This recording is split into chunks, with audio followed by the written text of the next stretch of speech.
hear me? Yes, I don't think we ever went off. Let me make sure. Yes. What happened?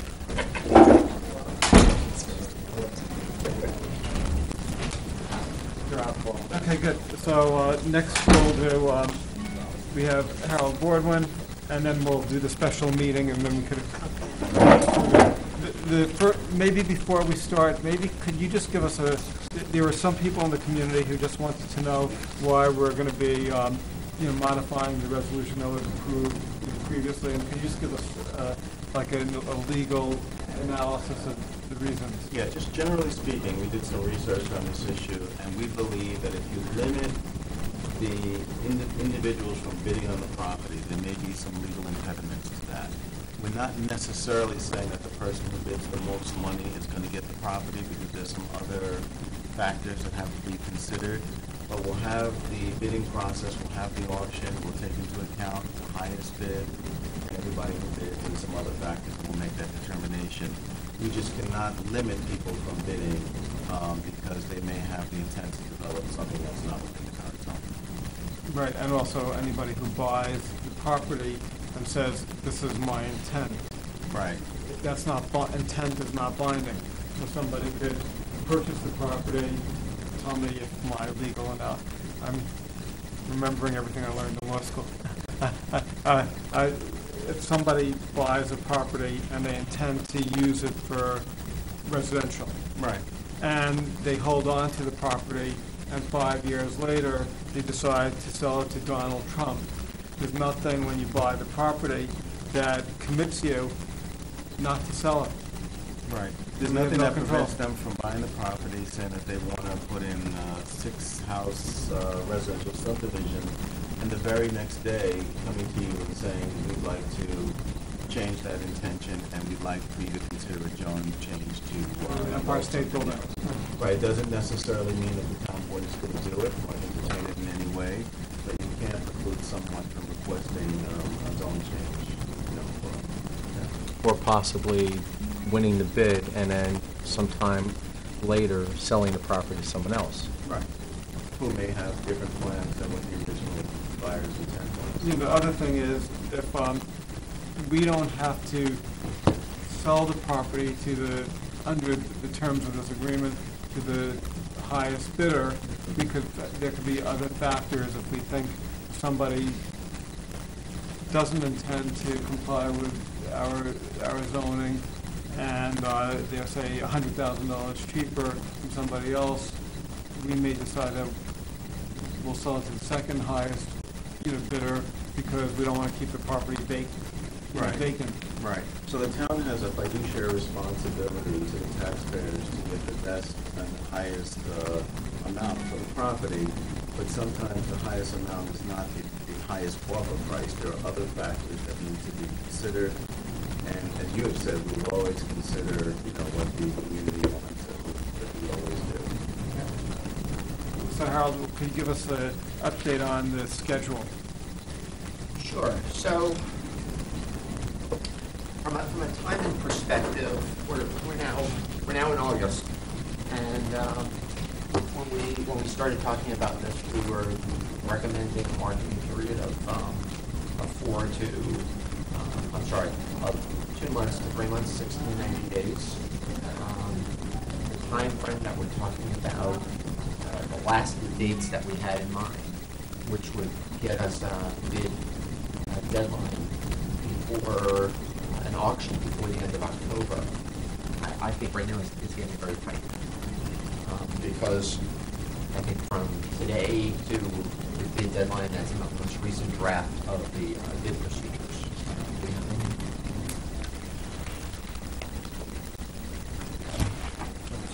October 7th. So October 7th is the current draft bid deadline. And that's just tight. It gives you the month of, if you assume the month of August is somewhat a lost month, then you've got the month of September and a little bit into October, 5 weeks. So we'd like to push back those deadlines into November, so we get roughly 9 weeks of marketing from Labor Day. So what are you talking, mid-November, or what? Do you First have week a of- recommended date? Yeah, we have recommended dates. Bid deadline is November 5th. Auction on Thursday, so that's a Wednesday, November 5th. And auction date of Thursday, November 13th. And then the following Wednesday, which is a week before Thanksgiving, so it would be November 19th, would be the town board meeting to approve a resolution to sell. Now, if you have, will we have any idea, how much will, like a minimum price that I can say include in a budget for October? I don't think we're gonna have an idea. So, we may have an idea if we have a stocking horse. And as we've talked about, that's our goal, is to go into the auction with a stocking horse, which is somebody who stepped up, made an offer, you've accepted the offer, we signed a contract with them at a certain price, right? And then they are the floor for the auction. So if we have a stocking horse, which is our goal, you'll have a number. You'll know it'll be no less than X. So in simplistic terms, so we have a marketing budget, marketing plan that's on the agenda today. Yeah. Which, if it's adopted, will start the process. So can you just take it through step by step for anyone who's watching and is unfamiliar with the process? How does this auction work? Okay. So we have a marketing plan that you've seen. The marketing budget comes out to roughly $26,000, and it's hard out-of-pocket costs for advertising, internet, listings and email services, press release. We have an item on here that I've been thinking about that we may change. And I don't know, I'm just bringing it up, but I think we're not going to go forward with this. It's a secure online data room. It's $2,500, and basically it maintains the documents we're sharing with people in a secure environment. But you already have most of those documents posted on your website. So it tracks who pulls them down, which is a wonderful feature, so you know exactly who has which document. But for $2,500, I'm thinking it's probably not worth it. And that would give us a little bit more money to do some advertising. So I'd like to do a little bit of advertising if this resolution passes now. I'd like to do a little bit of advertising next week. I'd like to get some things started that don't cost too much money this month, just so the word is out there. And then right after the week of Labor Day, start the marketing very seriously. The goal here is to be reaching out to owners, operators, developers of assisted living facilities, as well as residential developers. Those are the two things for which the property is primarily zoned. The advertising will be both focused as well as general. We'll also be going to all sorts of real estate investors in general and to real estate brokers in general. What we have set up are, and for today's approval, is a marketing flyer, a teaser. That's a one-page thing that, once that's approved, and it's very similar to what this board approved previously when we went to that conference. So that will be posted on our website. That will become the basis of emails, email blasts. It will also be printed and mailed to a whole bunch of different appropriate recipients. When people receive that or receive some of the other marketing or see an advertisement, they'll be contacting us. You can also look at our website where they'll see the information memorandum, which is also subject to approval today. And they'll also see the non-disclosure agreement, which is subject to approval today. And we'll ask people to sign that non-disclosure agreement in order to begin any conversations. We will have all of the additional information, and as I mentioned, a lot of it you already have posted on your website, but environmental reports, etc., we'll make that available to people. And what we're going to do is encourage people to make offers early and often. So we want people to step up and try to get a stalking horse prospect as soon as we can. One way or the other, we'll have an auction process that takes place starting in November. If these dates work with you, with the goal of having a closing before December 31st. This will all be done in 2014. This is the budget. That's good. That's good. Everyone likes to have things wrapped up by the end of the year. You know, the positives and the negatives. I mean, this is a nice sized piece of property. There's not much developable land, as we all know. It was just community. Great highway access to the spring. Right, it's a good market, and it's a good market. And also, if the assisted living, I know there's a bunch of assisted living facilities that are interested, and the community supports it, so there would not be, much resistance to the application. Many times when the developer comes in with a proposal like an assisted living, they have to factor in that there's going to be some community opposition, right. and over here it would be Support. pretty support, a lot of support. Right. I think the biggest risk in the process relates to environmental issues. Basically, the environmental risk is still an unknown. We have reports. The reports aren't definitive. There's more work that needs to be done, and buyers are going to factor that risk into their purchase price. So how much they factor that in, we don't know. But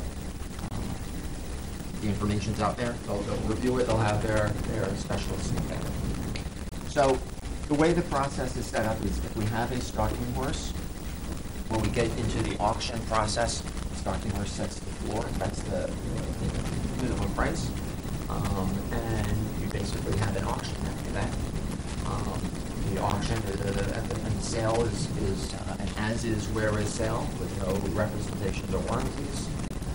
A form of contract is legal counsel says it's in the process of being drafted. So we're going to have that available, and once that's available, we'll also make that available to the prospects so they understand exactly kind of the terms and conditions that we're prepared to sell the property on.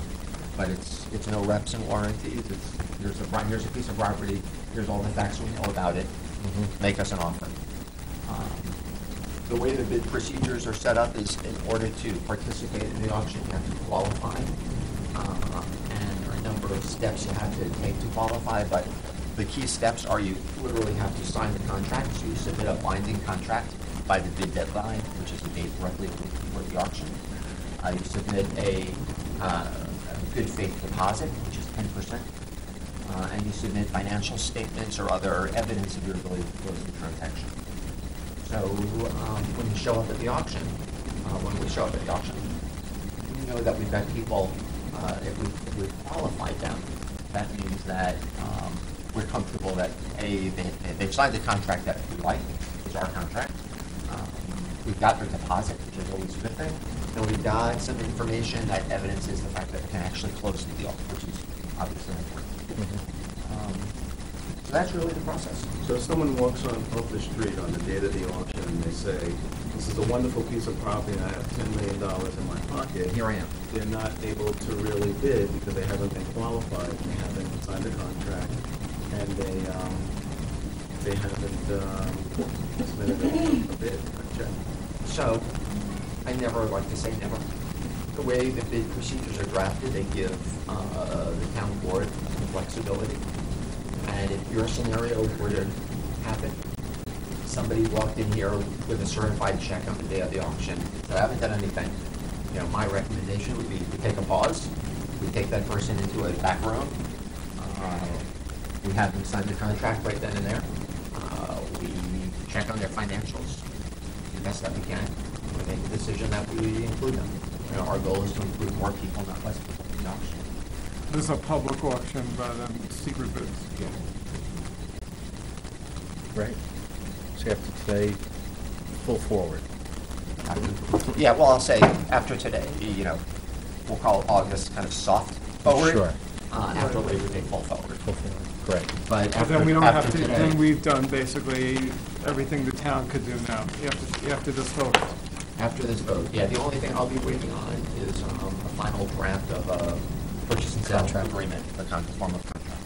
Right, and I think as Michael had mentioned before, even though it would be our final draft, if you do get a potential buyer, there may be some negotiation on the terms, which we would, confer with the town board about. Right. So it's not etched in stone if it's something that we feel. Right, here's our forum. Most buyers are gonna have some comments on it. But from our point of view, I mean, the town board really should be on board with this contract, right? Because we're putting it out there, so this is our contract, so we So should if put there's it out. questions squared away now. Yeah, we should get everything squared away now. We don't want to be renegotiating our own document. So is there any Right. other questions? Michael, did you have something? Yeah, in terms of the timing, what if 6 weeks from now, the response has been so overwhelming? Is it possible that you could then say, we don't need the extra month? Well, Or is it so unlikely that? No, it's not unlikely. I mean, if the response is so overwhelmingly positive, I mean, the goal here is to get a stalking horse.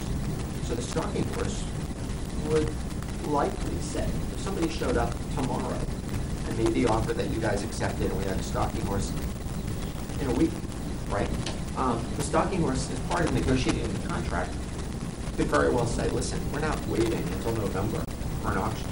If you want me as a stalking horse, I'll give you 30 more days. And then we'll make the decision if that's acceptable. Or we'll negotiate with them. We'll say, we'll give you 45 days until we have the auction. Is the stalking horse public? Once we have a signed contract with them, it'll be public. And that's a positive. I mean, that's part of what they're getting paid for. They get a breakup pay for the brain damage of being a stalking horse. And So the dates are not set in stone in that we could change them down the road. We could make them sooner if. Yeah, we could certainly make Should there be any language where we have specific dates set? Should there be language after that saying that if bids come in that are different, then we could do it earlier? I'm just saying we have specific dates. Yeah, so we're gonna have specific dates. We can double check that you've got the authority in here An to ability change to those change, dates. okay. I'm pretty confident we do. Okay. But maybe, when we I finish answering questions and you Mhm. have other things to talk about, I can take a few minutes just to review this and Sure. find that spot. Well, we said they were gonna be on or about dates anyway, right? Or are they not gonna be written in stone dates?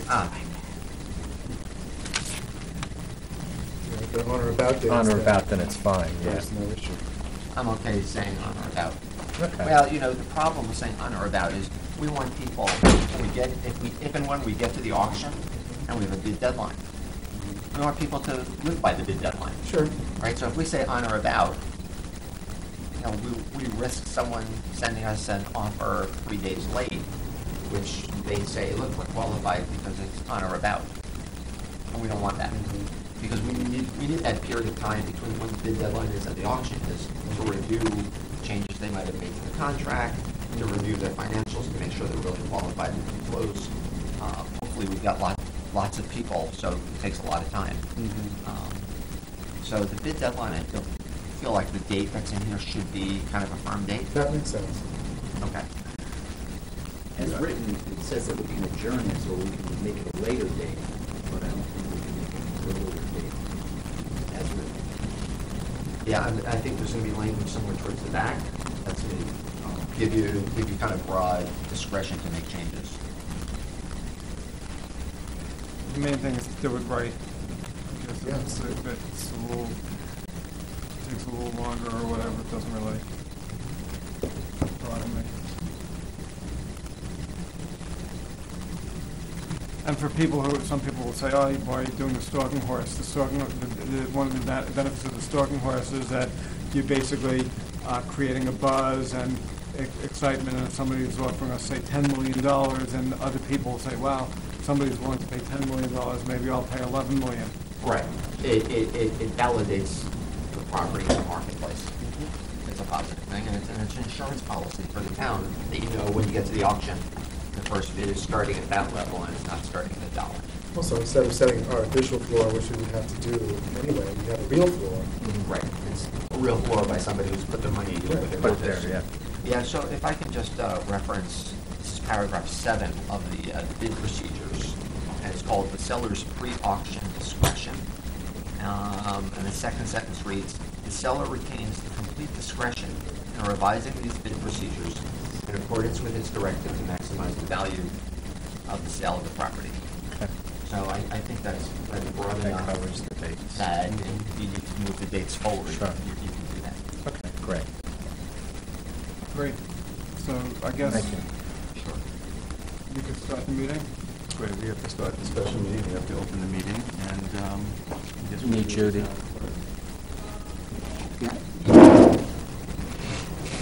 That's good. So finally, we're making it happen. Yeah.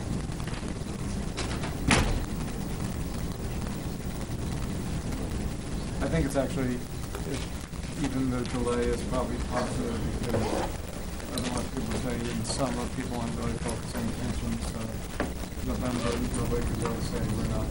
Right, November's a great time. Yeah. I'm going to avoid pushing it past Thanksgiving towards Oh, without a Christmas doubt. or Thanksgiving. Yeah.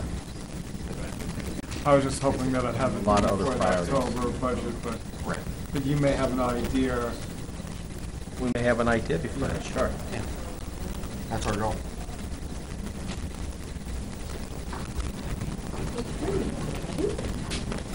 Okay, good.